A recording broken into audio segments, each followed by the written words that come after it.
दीवानो प्रियो, जीवन जब चल रहा है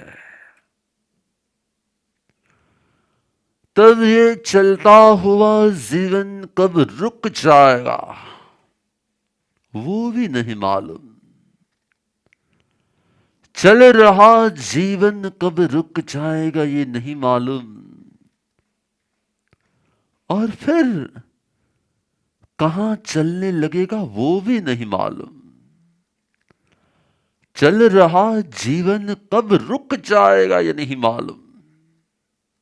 और फिर कहीं और चलने लगेगा ये भी नहीं मालूम।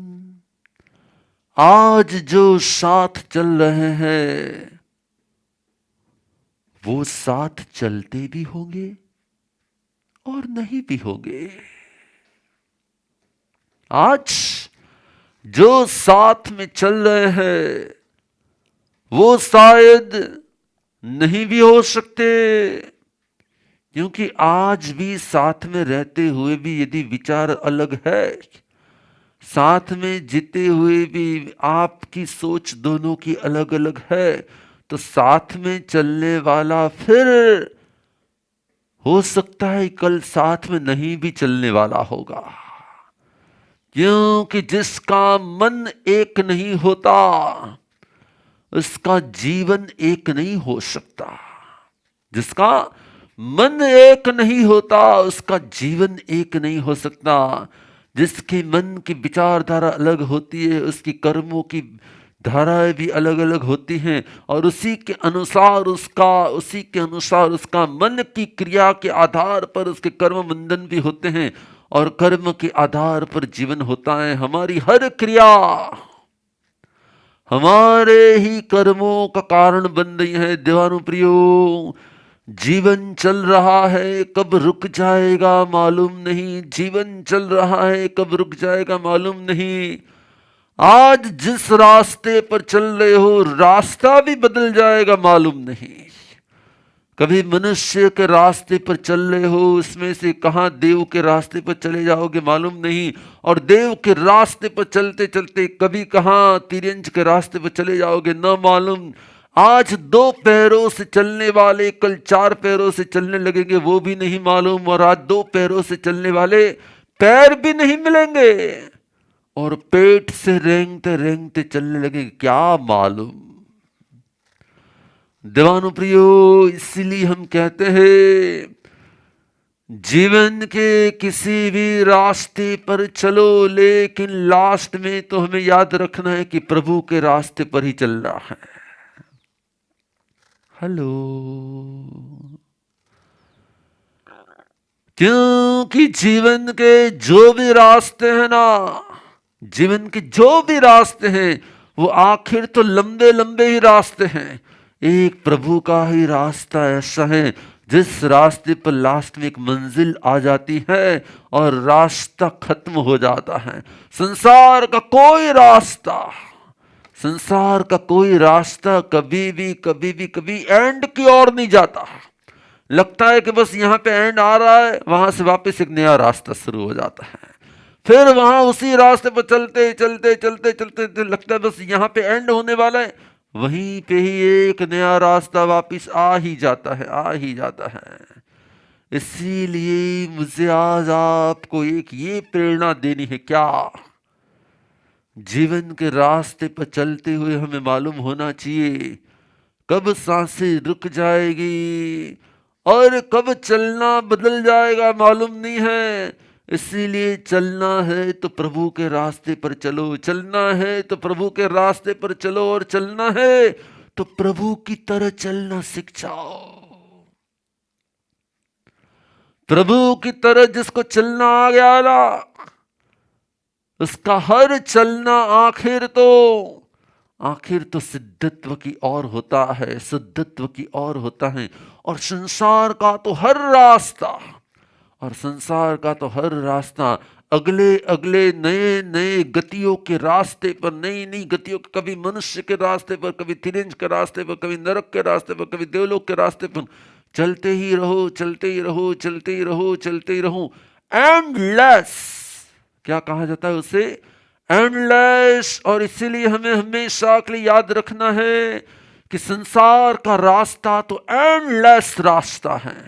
दीवानों प्रियो, क्यों चल रहे हैं हम, हमें मालूम ही नहीं है कि क्यों चल रहे हैं हम, किस लिए चल रहे हैं हम, किसके लिए चल रहे हैं हम। क्योंकि जो आज साथ में चलता है वो तो कल साथ में होगा ही नहीं। जो आज साथ में चलता है वो कल तो साथ में होगा ही नहीं। और हम तो नए नए नए नए चलने वाले सहयात्री ढूंढ लेते हैं। कोई आया था मेरे पास, अभी उसकी शादी हुई और उसके हस्बैंड ऑफ हो गए। अब वो बता रहे थे, गुरुदेव अब हम कुछ नया खोज रहे हैं, किसी नए सहयात्री को जीवन की यात्रा में चलने के लिए, साथ में चलने के लिए खोज रहे हैं। मैं मन ही मन हंस रहा था, मैं मन ही मन हंस रहा था। क्या आप मानते हो कि ये मेरे साथ कायम चलने वाला है? लेकिन याद रखना, या तो आप उसका साथ छोड़ दोगे और या वो आपका साथ छोड़ देगा। और जब आप उसका साथ छोड़ दोगे ना, तब ऐसा मत मानना कि नहीं नहीं वो तो आपकी यादों में यूं ही रहेंगे। वो कभी दूसरे को खोज भी लेंगे और अपनी यात्रा वापस चालू कर देंगे। होगा ऐसा कि नहीं होगा ऐसा? होता है ऐसा कि नहीं होता ऐसा? दिख रहा है ऐसा कि नहीं दिख रहा है ऐसा? कोई भरोसा नहीं रखता कि ना ना इन्हें तो मारा वगर नहीं चाले आमने मज रेसे। कोई એવું नहीं मानता कि इन्हें मारा वगर નથી ચાલતું ને એટલે આમને જ રહેશે। બધાને બધા વગર ચાલે છે, याद रख। क्योंकि जीवन के रास्ते पर चलने के लिए भोजन का पेट्रोल देना पड़ता है। जीवन के रास्ते पर चलने के लिए भोजन का पेट्रोल देना पड़ता है। और कैसा भोजन लेना और कैसा भोजन देना, इसके पीछे भी कर्मों का प्लानिंग होता है। जीवन के रास्ते पर चलने के लिए भोजन का पेट्रोल देना पड़ता है इस जीवन की गाड़ी को। और जब जीवन की गाड़ी को पेट्रोल देना पड़ता है, तब हमें याद रखना है कि कैसा पेट्रोल देना, जीवन में किस प्रकार का आहार करना, किस प्रकार से जीवन को चलाना, इसका भी कर्म प्लानिंग हमें सीखना पड़ेगा। कभी कभी रोड पर चलते हैं ना, हम विहार करते हैं ना, तो विहार करते करते देखते हैं रोड के किनारे पे कोई एक डॉगी आराम से बैठा बैठा चबाता है। क्या चबाता है? हुँ? हुँ? एक सूखी हुई हड्डी को कहीं से ढूंढ कर लेकर आता है और बैठा बैठा चबाता ही रहता है, चबाता ही रहता है, चबाता ही रहता है। वास्तविकता में उस हड्डी में से तो सिर्फ स्मेल आती है, उसे लगता है कि इसमें से कोई रस निकल रहा है, लेकिन चबाते चबाते वो उसके ही खुद के ही दांतों को ऊपर के भाग में मुंह में लग जाता है और उसका खुद का ही खून निकलता है और उससे लगता है कि नहीं इसमें से कोई रस निकल रहा है। दीवानों प्रियो, हड्डी को चबाने वाला उस डॉगी को जब हम रोड के किनारे बैठे बैठे देखते हैं कि वो चबाता ही रहता है, चबाता है, ऐसा उसके साथ क्या हुआ? जिंदगी में एक बात याद रखना, जितने भी दृश्य हमें दिखते हैं ना, वो एक भी दृश्य ऐसा नहीं है जो भूतकाल में आपके साथ लाखों बार नहीं हो चुका हो। आज आप लाइफ का कोई भी दृश्य देख लो, छिपकली को देखो ना कैसी लग रही है, आप भूतकाल में लाखों बार छिपकली बने हुए हो।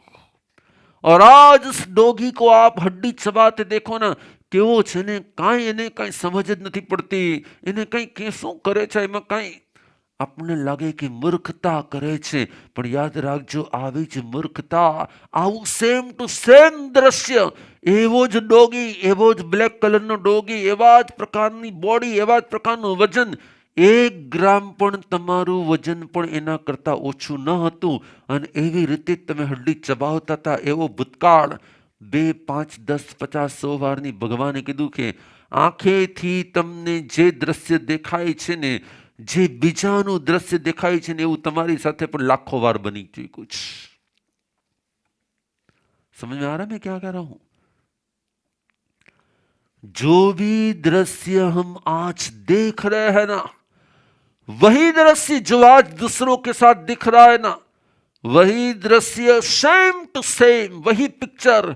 मानो कि आज का फोटोग्राफ निकाल लो और आपका उस भूतकाल का फोटोग्राफ निकाल लो, दोनों पिक्चर को यदि सामने रखा जाए ना, तो भगवान भी दोनों में कोई चेंज नहीं दिखा सकते। इतना सिमिलर दृश्य।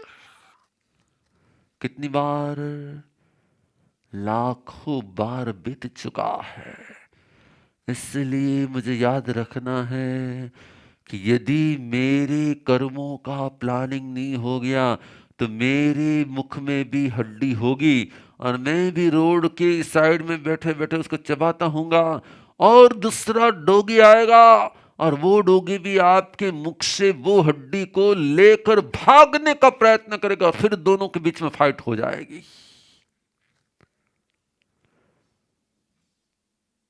दीवानो प्रियो, पुण्य का जब उदय होता है ना, तब हमें पाप का उदय काल याद नहीं आता।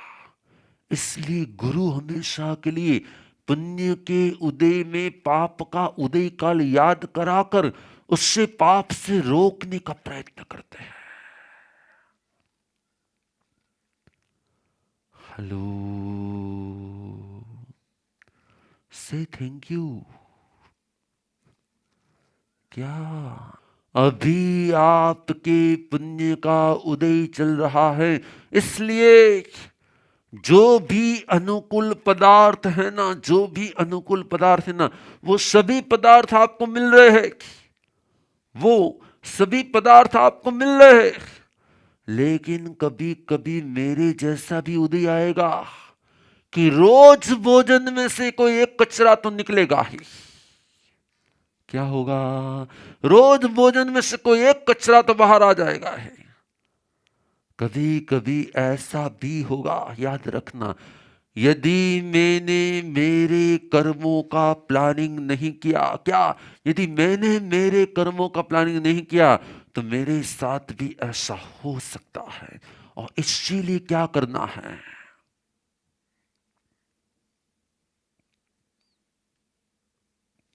क्या करना है? તમને જ પૂછું છું। યસ, શું કરવું છે? બોલો।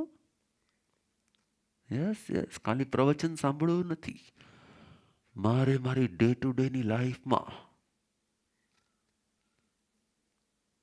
મારું આખું કર્મનું પ્લાનિંગ કરી લેવું છે। આજે સવારે મને મિતેશભાઈ ગાંઠાણીનો મેસેજ હતો। મને ગુરુદેવ, કર્મ પ્લાનિંગ જ્યારે સાંભળું છું ને, ત્યારે મને સમજાય છે કે મારી અંદરમાં કેવા કેવા અવગુણ છે, કેવા કેવા દોષો છે, કેવી કેવી ભૂલો છે, અને બસ મારે હવે એને ચેન્જ લાવવું છે। મારે પણ તમને એ કહેવું છે કે રોજ શું, રોજ ભોજન તો થવાનું જ છે, અને રોજ જ્યારે ભોજન થવાનું છે ત્યારે એક નિર્ણય કરી લ્યો, શું? બાકીના કોઈ પણ પ્રસંગમાં તમારા રાગ દ્વેષ થાય, પણ મારે ભોજન સમયે કોઈ રાગ દ્વેષ કરવા નથી। બાકીના કોઈ પણ સમય રાગ દ્વેષ થાય, કદાચ તમારો કંટ્રોલ ન રહે, પણ નક્કી કરીને તમે જ્યારે भोजन स्थान पर बैठो ने, जब भी आप भोजन के स्थान पर बैठो ना, तब एक निर्णय करके बैठो, बस भोजन का ये जो 10, 15, 20, 25, 30 मिनट का समय है ना, मुझे आहार के साथ कोई रॉन्ग इमोशन को मिक्स नहीं करना है। वरना आहार लेने का समय तो 20 मिनट तक का है, लेकिन वो आहार मेरे शरीर में जाकर जो भी मेरे भावों को शुद्ध अशुद्ध कर सकता है, वो घंटों तक, कभी कभी दिनों तक वो आहार शरीर में रहता है, और वही आहार मेरे इमोशन को डिस्टर्ब कर सकता है। क्या करो? भोजन के समय में कर्म प्लानिंग कर लो। जब भी भोजन करने बैठो ना, उसके पहले ही अपनी भाव विशुद्धि करना शुरू कर दो। मुझे आहार के समय में आसक्त नहीं होना है। मुझे आहार के समय में लाइकिंग डिसलाइकिंग से धीरे धीरे दूर होना है। और आप सब देखना, सबसे ज्यादा आपका लाइकिंग डिसलाइकिंग फीलिंग्स, स्वाद का फीलिंग्स अटैचमेंट, ये बहुत अच्छा है, बहुत नहीं, ये कमेंट्स सबसे ज्यादा कब होती हैं? आहार के समय में होती हैं। और परमात्मा ने कहा जो आहार के प्रति आदर अनादर और राग द्वेष का भाव करता है ना, उसी को नेक्स्ट जन्म में अथवा तो नेक्स्ट पल में उसके आहार के समय में किसी न किसी प्रकार का પ્રોબ્લેમ આના शुरू हो जाता है। તમે જોજો કેટલાક લોકોને છે ને રોજ ભાવતું મળે, કેટલાક લોકોને રોજ ભાવતું મળે, અને કેટલાક લોકોના ડાઇનિંગ ટેબલ ઉપર છે ને રોજ પ્રોબ્લેમ હોય, તને આ બનાવતા આવડતું જ નથી, આમાં કોઈ ટેસ્ટ જ નથી, તને કંઈ કોઈ દિવસ કંઈ આટલા વર્ષોથી તું હલો, કેટલાક લોકોને જે આપો ને બધું જ જમી લેશે, હોય ને રાજેશભાઈ જેવા ઘણા ડાયા હોય, કાંઈ જે નિરાલી દીદી આપે બધું જ વાપરી લે, કોઈ નો આર્ગ્યુમેન્ટ્સ, કાંઈ ન કરે, કાંઈ ન બોલે, બધું જ વાપરી લે. અને ક્યાંક કોઈક એવું પણ હોય, નામ ન લેવાય, સારાનું નામ લેવાય, કોઈક એવા પણ હોય, બરોબર ને, भोजन समय तिनतिनाहट होती रहती और लास्ट में इसीलिए देवानुप्रियो क्या करने का, जो आए ना वो प्रेम से, क्या करने का, जो आए वो प्रेम से। હવે આજે તો મારા નસીબમાં આજ છે, મેં ક્યાંક જો સારું આપ્યું હોત તો મને સારું મળત જ, અને મેં ક્યાંક સારું નથી આપ્યું તો ક્યાંક ને ક્યાંક મારી સાથે, એટલે મારે એક નિર્ણય કરવો છે, શું ભોજનના સમયે રાગ દ્વેષ નથી કરવા। क्या नहीं करना है? भोजन के समय मुझे राग द्वेष नहीं करना है। उससे भी ज्यादा मैंने कल आपको एक बात कही थी कि कई लोगों को धर्म भोजन ही प्राप्त होता है और कई लोगों को अधर्म भोजन प्राप्त होता है। क्यों? क्योंकि उसके पीछे भी कर्म प्लानिंग होता है। देवानुप्रियो, जो दूसरों को धर्म भोजन कराता है ना, उसी को धर्म भोजन की प्राप्ति होती है। जो दूसरों को कंदमूल का आहार कराता है ना, उसी को अधर्म भोजन की प्राप्ति होती है, उसी को फिर मांसाहारी जन्म प्राप्त होता है। दूसरों को कंदमूल का आहार कराने वाला हिंसा की अनुमोदना करता है, और इसलिए उसको भी कैसा आहार मिलता है? जो लौकिक भोजन कराता है उसे लौकिक भोजन मिलता है, जो लोकोत्तर भोजन कराता है ना, उसे लोकोत्तर भोजन मिलता है। ये कर्मों का पूरा प्लानिंग है। आपको मालूम है क्या होता है लौकिक भोजन और लोकोत्तर भोजन? किसको मालूम है? मालूम है विरल भाई, विरल दीदी आपको? नहीं, अमित भाई को मालूम होगा लोकोत्तर भोजन क्या है। हेलो, लौकिक भोजन क्या होता है? अमित भाई बोलो तो सही एक बार, लौकिक भोजन क्या होता है, लोकोत्तर भोजन क्या होता है? જે કંદમૂળ મથે બંધાવે બધું, यस, કંદમૂળ જે ન વાપરીએ ને, એટલે જેમાં કંદમૂળ હોય ને એ તમારે લોક જે કંદમૂળ હોય જેમાં એ લોકોત્તર થઈ જાય। हेलो, चलो તમે જવાબ દેવા માટે હિંમત તો ભેગી કરી। देवानुप्रियो, जन सामान्य का जो आहार होता है ना, उसे लौकिक भोजन कहा जाता है, और जिसमें कम से कम हिंसा हो, कम से कम पाप हो, कम से कम पीड़ा हो, कम से कम दूसरों को वेदना हो, ऐसे सात्विक भोजन को लोकोत्तर भोजन कहा जाता है। जिसमें मांसाहार न हो, जिसमें कंदमूल न हो, जिसके अंदर में बहुत ज्यादा हिंसा हो, ऐसे बहु बीच वाली वनस्पति न हो, और ऐसे आहार को करना उसे लोकोत्तर भोजन कहा जाता है, और कुछ भी भोजन करना उसे लौकिक भोजन कहा जाता है। मुझे कहना है कर्म प्लानिंग आपको, जो दूसरों को लौकिक भोजन कराता है ना, उससे ही मांसाहार की प्राप्ति होती है, और जो दूसरों को आयम्बिल का भोजन कराता है, जो दूसरों को सात्विक भोजन कराता है, भोजन कराना ही है तो मुझे क्यों लौकिक भोजन कराना, मुझे कराना ही है तो मुझे लोकोत्तर भोजन कराना है दूसरों को, जिसके द्वारा इन फ्यूचर एक होते जो भोजन कराते ही नहीं है, एक होते हैं जो लौकिक भोजन कराते हैं और एक होते हैं जो लोकोत्तर भोजन कराते हैं। जिसने भोजन नहीं कराया ना उसे भोजन मिलता ही नहीं है। हम देखते हैं बहुत सारे भूखे लोग भूखे तड़पते रहते हैं क्योंकि उसने किसी को भोजन कराया नहीं है। लेकिन जिसने किसी को लौकिक भोजन कराया है, लौकिक भोजन मीन्स कि जिसमें हिंसा हो, ऐसा भोजन करवाया है, उसे ही फिर मांसाहार मिलते हैं, एग मिलते हैं, फिश मिलती हैं और कई प्रकार के हिंसात्मक भोजन मिलते हैं। और जिसने दूसरों को अहिंसक भोजन कराया है, आयम्बिल का भोजन कराया है, सात्विक भोजन कराया है, जिसके अंदर में किसी प्रकार की महाहिंसा ना हो, ऐसा भोजन कराया है, तो आपको भविष्य में ऐसे ही परिवार में जन्म मिलता है जहां बचपन से कभी मांसाहार न हो, बचपन से ही कभी एग वगैरह खाने का भाव न हो, बचपन से ही कभी मछलियां न खाने का विचार आता हो, ऐसे परिवार में आपको जन्म मिलता है। लोकोत्तर भोजन कराने वाले को लोकोत्तर भोजन प्राप्त होता है और लौकिक भोजन कराने वाले को लौकिक भोजन प्राप्त होता है। इसीलिए हमें हमेशा के कर्म प्लानिंग में ध्यान रखना है। क्या नहीं, चलो चलो उसको आलू पूरी खिला दो, नो, मैं उसे लौकिक भोजन कराऊंगा तो मुझे भी फिर भविष्य में भोजन मिलेगा, लेकिन कौन सा? हिंसा वाला भोजन मिलने वाला है और हिंसा वाला भोजन करके फिर मैं वापस पापों का बंद करूंगा। इसलिए मुझे जब भी किसी को भोजन कराना है ना, तो सात्विक भोजन कराना है, श्रेष्ठ भोजन कराना है, उत्तम भोजन कराना है, सुयोग्य भोजन कराना है और उससे भी ज्यादा लोकोत्तर भोजन कराना है। ये कर्मों का प्लानिंग एक बार सीख लोगो ना, एक बार आप सीख लोगे ना, समझ लेना कि और कुछ धर्म आवड़े के ना आवड़े, मांस खमण के कहीं करता आवड़े के ना आवड़े, कर्म प्लानिंग जेने सीखी लीधु ने समझी लेजो कि त्रीजो 13મો ને 15મો वो अवश्य मोक्षनो हशे।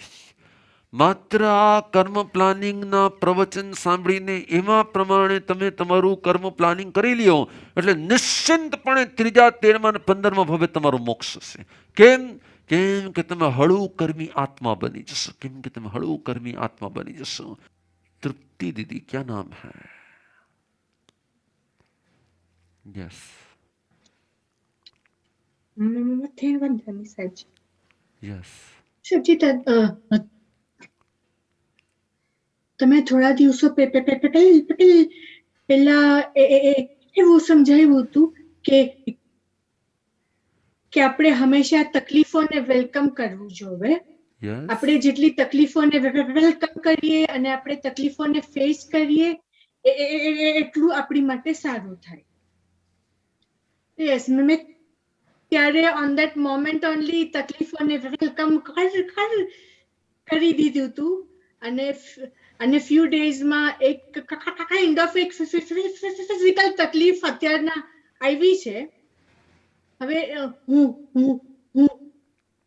હું તો એને આટલા દિવસોથી લાઈક એકદમ જ સંભાવથી હેપીલી એને ફેસ કરું છું અને બસ ચાલ્યા રાખે છે ને બસ હું પણ મારી રીતે ચાલ્યા રાખું છું।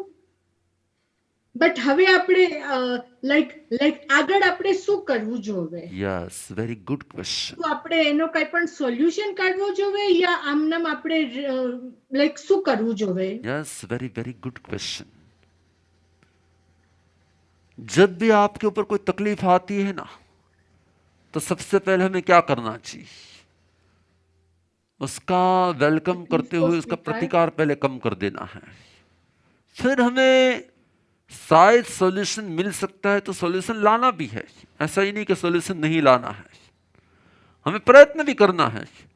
लेकिन प्रयत्न करने के बाद यदि प्रॉब्लम सॉल्व हो जाता है तो नो प्रॉब्लम, लेकिन नहीं होता है ना तो भी मुझे उस प्रॉब्लम का शिकार तो करना ही होगा, क्योंकि यदि मैंने प्रॉब्लम का शिकार नहीं किया तो वो प्रॉब्लम मेरे मन को और मेरे तन को और मेरे जीवन को तीनों को डिस्टर्ब करेंगे। लेकिन हम प्रॉब्लम का शिकार कर लेते हैं तो क्या होता है मालूम है? हो सकता है कि तन को डिस्टर्ब करे, हो सकता है जीवन को डिस्टर्ब करे, लेकिन मेरे मन को डिस्टर्ब नहीं कर सकता। जिस प्रॉब्लम को मैंने शिकार कर लिया ना, वो मन को डिस्टर्ब कभी नहीं कर सकता, और जिसका मन डिस्टर्ब नहीं होता है ना, वो प्रॉब्लम के बीच में भी प्रसन्न होता है, और जिसका मन डिस्टर्ब हो गया ना, वो प्रॉब्लम के साथ साथ खुद भी डिस्टर्ब हो जाता है। तो अभी क्या करना चाहिए, उसके सॉल्यूशन को खोजना चाहिए, और यदि सॉल्यूशन मिल जाता है तो कर लो। लेकिन सॉल्यूशन मिलने के बाद भी वो प्रॉब्लम सॉल्व नहीं होता है, तो परमात्मा ने कहा जो प्रतिकार किए बिना प्रतिकूलता को आवकारता है ना, वही महापुरुष हो सकता है, वही अपने कर्मों को क्षय करने वाला होता है, वही कम्म धम्मा होता है, और वही निकट भव मोक्षगामी आत्मा होता है। ओके तृप्ति दीदी दलाल, शुभ हो, मुस्कुराते रहना मुश्किलों के बीच में। अमेरिका में चाहे मुश्किलों कितनी आती रहे, लेकिन मेरी मुस्कान मेरे परमात्मा महावीर जैसी होनी चाहिए, क्योंकि मैं तो मेरे परमात्मा की संतान हूं। ओके, शुभ हो, शुभ मंगल हो। अपेक्षा दी।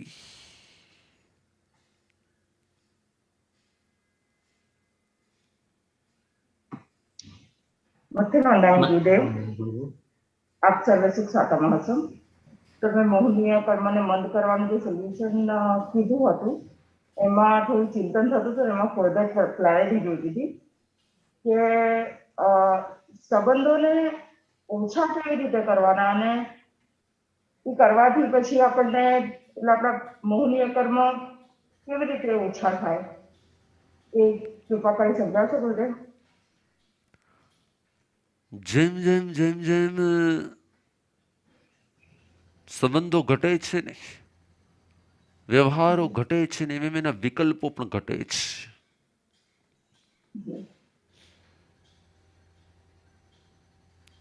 એને ફોન ન કર્યો, એમણે વાત ન કરી, આપણે એની ઘરે 3 વાગ્યા હતા, એ આપણી ઘરે આવ્યા જ નહીં.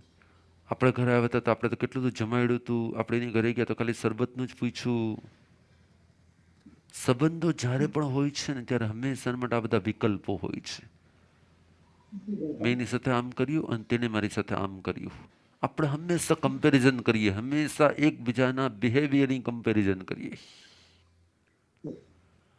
સંબંધો જેવા ઘટાડી દઈએ ને એટલે આ બધા વિકલ્પો ઓછા થઈ જાય. એના ભાવમાં રહીએ, હું મારા ભાવમાં રહું, તે અલગ આત્મા છું, અલગ આત્મા છું. ખાલી કર્મના કારણે મારું અત્યારે આ પટવા ફેમિલી છે, બાકી તો કર્મ પૂરા થઈ જશે એટલે મારું કોઈ ફેમિલી જેવું હશે જ નહીં, તો મારે વધારે કોઈ સાથે કનેક્ટ રહેવું જ નથી.